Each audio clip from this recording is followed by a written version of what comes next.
Orang sulit berubah karena menempatkan dirinya sebagai korban. Korban masa lalu, korban lingkungan, korban perlakuan tidak adil oleh orang sekitar, korban perlakuan orang tua, korban ini dan korban itu.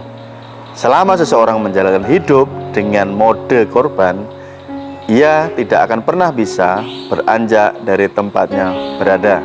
Mengapa?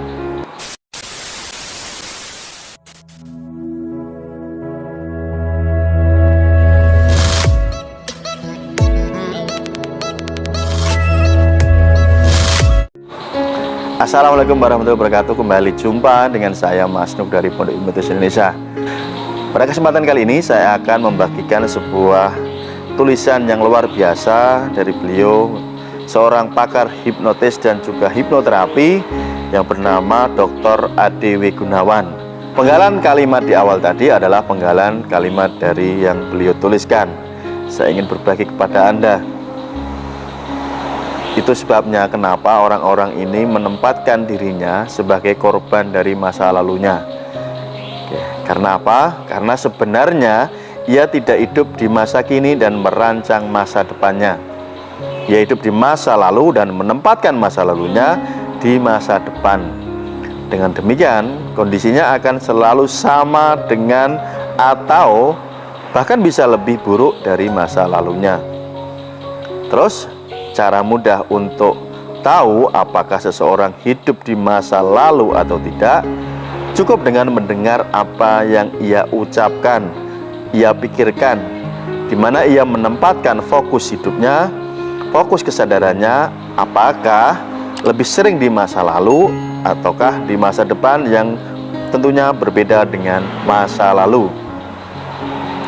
Langkah awal untuk bertumbuh, berkembang, dan maju menyongsong masa depan gemilang adalah dengan berani bersikap dan memutuskan bahwa apapun kondisi hari ini, saat ini sepenuhnya adalah tanggung jawab kita sendiri.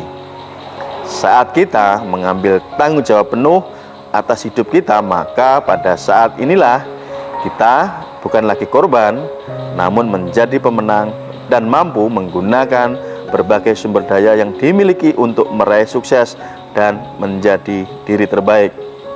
Bagaimana menurut Anda?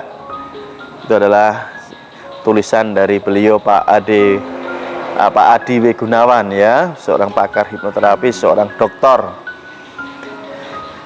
Kenapa tema ini saya angkat? Karena saya sering menjumpai ketika teman-teman yang mengontak saya melalui WA, mereka berkeluh kesah tentang hidupnya, ya, tentang kegalauan-kegalauannya, tentang stres-stresnya, dan berbagai masalah yang sedang mereka hadapi.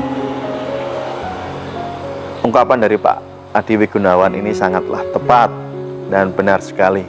Kebanyakan orang ini hidup di masa lalu dan dibawa di masa sekarang. Saya ambil contoh, misalkan Anda mungkin yang hidup di masa lalu, mungkin zaman dahulu Anda mempunyai bisnis yang besar, Anda termasuk orang yang kaya raya. Tetapi saat ini ketika Anda menonton video ini, barangkali kehidupan Anda saat ini sedang terpuruk atau jatuh bangkrut. Anda selalu mengenang masa lalu Anda.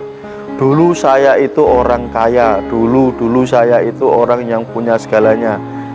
Hidupnya hanya bermimpi tentang masa lalu dan dibawa di masa saat ini.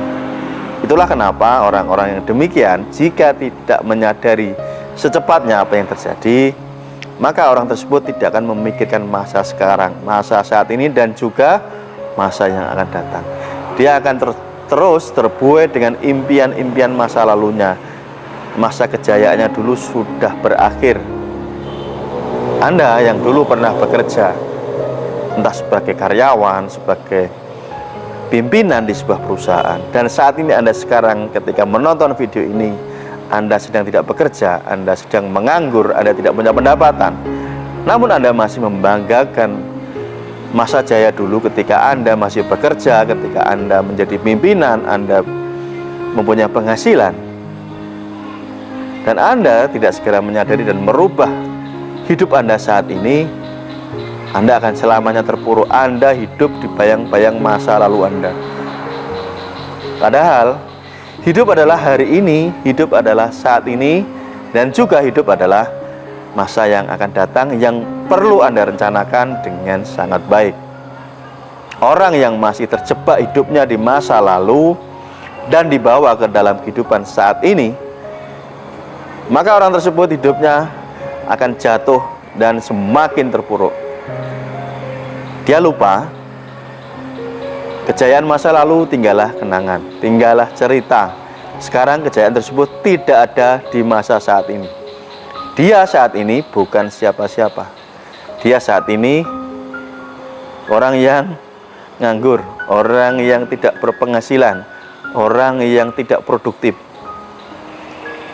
Atau sebaliknya, jika ada kejadian di masa lalu yang membuat orang ini trauma, entah dalam urusan keluarga, dalam ekonomi, dalam hubungan apapun, tetapi trauma tersebut dibawa dalam kehidupan saat ini,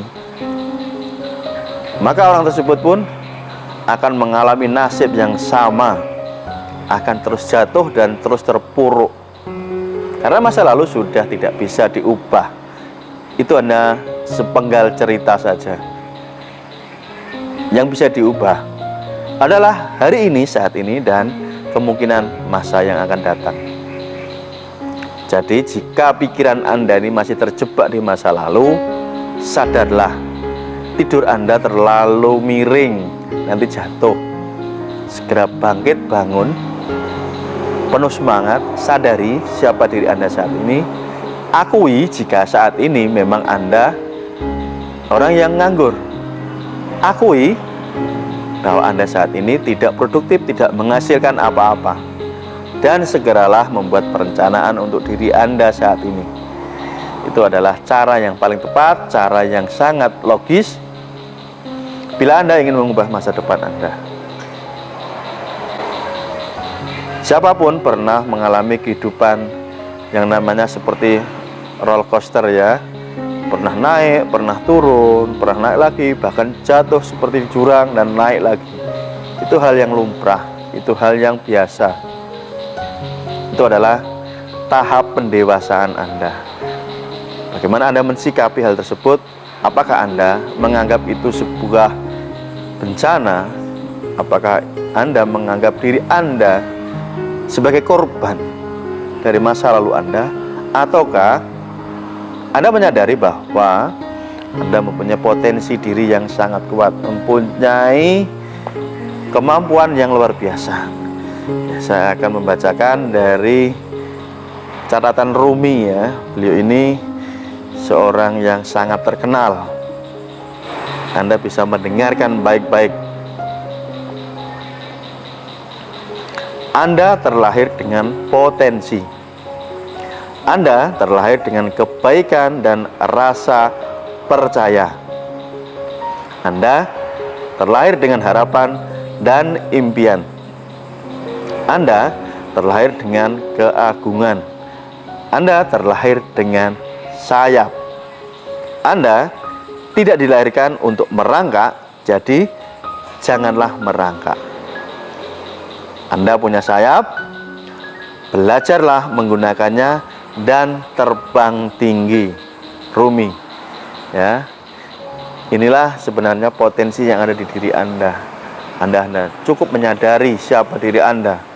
Anda bukan seekor ayam.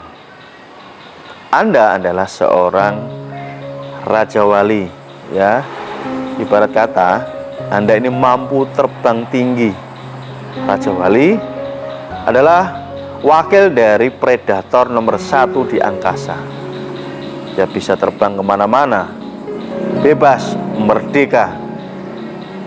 Paruhnya yang tajam, cakarnya yang tajam, kepakan sayapnya yang kuat, pandangan matanya yang sangat jauh.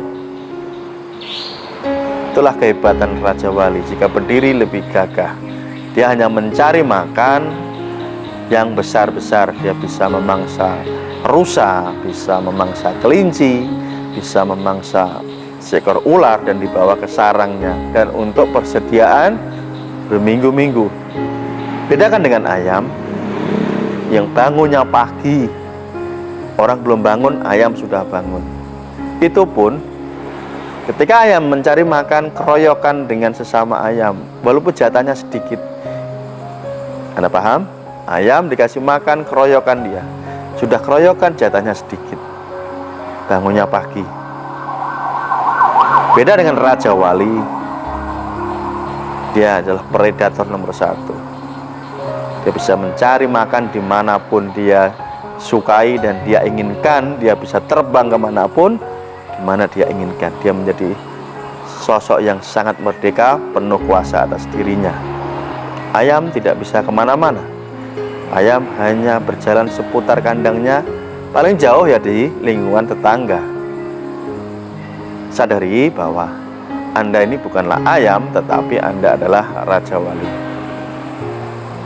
Jika Anda sudah memahami siapa diri Anda, jika Anda sudah mengerti betul mindset yang harus Anda tanamkan di dalam pikiran Anda, saya yakin kehidupan Anda akan jauh lebih baik, cepat menuai apa yang dinamakan kesuksesan. Semoga Anda lebih mengerti dan lebih bijak menyikapi hidup. Jadikan diri Anda ini sebagai pemenang, bukan sebagai korban. Sampai jumpa di video berikutnya. Salam hormat dari saya Mas Nuk. Salam hipnosa. Assalamualaikum warahmatullahi wabarakatuh.